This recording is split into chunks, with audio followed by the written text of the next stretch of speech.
Okay, so I've flipped it around. You can see last videos I've done about this unconsolidated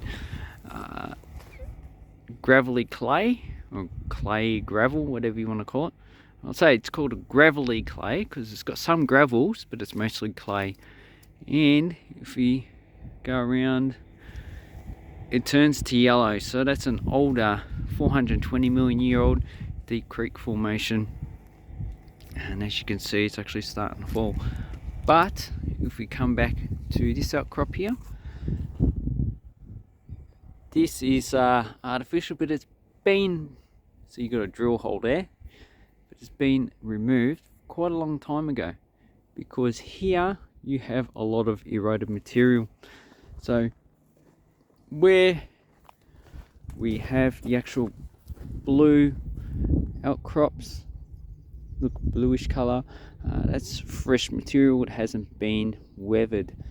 So, and this is basalt that's quite weathered, as you can see. The minerals, hornblende, micas, quartz, I don't know the actual makeup of this exact basalt.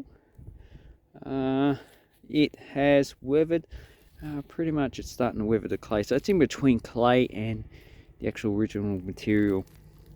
So there will be a stage in which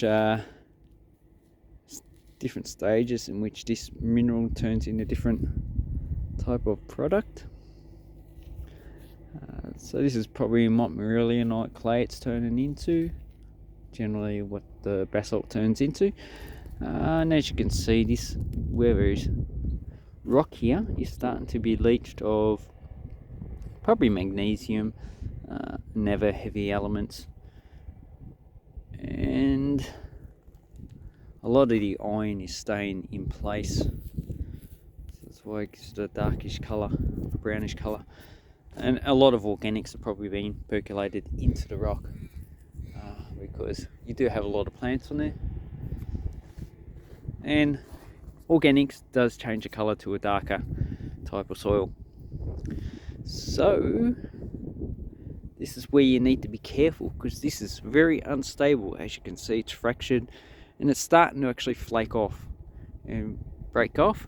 But up the top you can see you have large blocks of basalt that is still in place, but it's been fractured. So a lot of the fracturing is probably also been weathered as well. That's why you see that block there is probably going to slide down sooner or later. This one's going to tumble down. So this is a pretty dangerous place, and you just need to be careful. So you can see underneath the basalt is quite blue. So this basalt would have come in different layers as a volcano lava. So it would have come down from probably the northwest. There's quite a few volcanoes over there, and this would have been made up probably of different layers. I don't think, no, airplane, yay, we can travel again. So because this is 100-meter thick, so you got another bench over there, and also goes down quite a fair way. So goes down to there. It's about 100 meters. This more likely probably makes up about 5 or 6 different flows.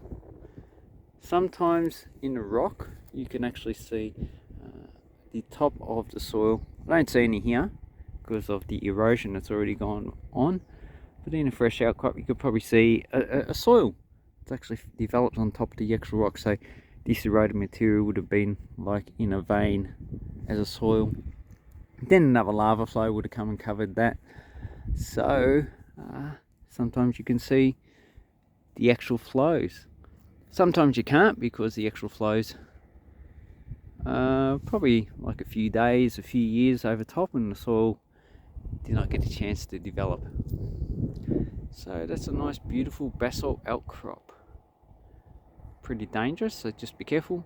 In this one you're not going to find fossils. Sometimes you can find fossil tree stumps where the lava has covered the actual fossil or covered the tree, and that's just fossilized in place. Obviously the tree's been burnt, but usually it's just a hollow. Anyway, thank you very much for watching.